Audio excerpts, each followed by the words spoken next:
Hey guys, Ben and Nick here from CrossFit Feel Good. Today we're going to go over a few tips for the first CrossFit Open workout this season, 20.1. So the workout is 10 rounds, 8 ground overhead and 10 bar facing burpees. So with workouts like this, it's 10 rounds, so you know there's going to be a slight bit of pacing in it, but then because the reps are pretty short as well, it's going to be a pretty fast workout. Okay, so it'll probably be between that 10 to 15 minute range for a lot of people. So the main thing with these sort of workouts is you've got to find your pace. Okay, so pace you can keep pretty steady for the first 5 rounds, and then from there you can almost even speed it up a little bit in those last few. Okay, rather than starting out too fast and blowing out early in the first 5 rounds. Okay, so that's the first thing. A few things with the movements. It's going to be a lot of practice. Okay, so when you're planning on doing the workout, maybe go into the gym a little bit earlier or practice the day before if possible. So you want to work out with the ground to overhead, you can do either a snatch or a clean and jerk. Okay, so for some people, if you're really strong, snatch is a strong movement for you. That's going to be the fastest option, okay, out of the two, but it will also be the most taxing. Okay, so you might find that you might do 5 rounds of snatches, and then from there, once you start to get a bit tired, you switch over to clean and jerk so you can keep moving. Okay, so that's just something you'll have to play around with. The clean and jerk's not that much slower as well. And then also with singles versus touch and go. Okay, if you've got good grip, you're going to be able to probably go a little bit more in that touch and go range rather than singles.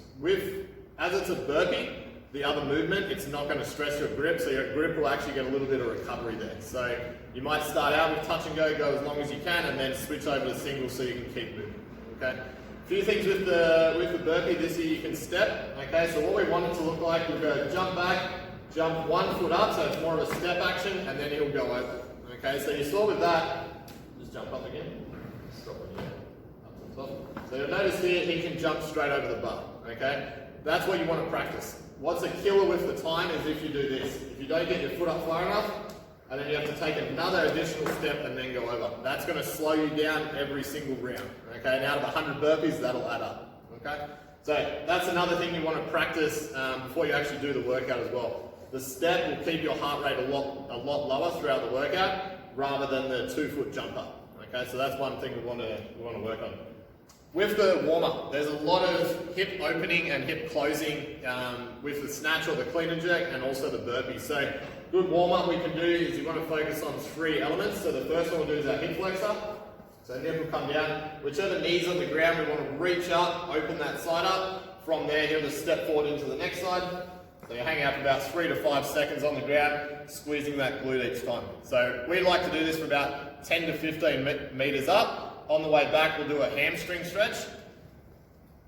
So what we'll do here, foot comes out in front, toe gets pulled up towards you, come down as if you're sweeping the ground, step forward into the next side, and you'll notice he pushes his hips back. That's a good stretch for our hamstrings, okay? And our last one is our glute stretch. So all we're gonna do here is grab our ankle, pull it up nice and high to the chest, squeezing our glutes from at the top, step forward,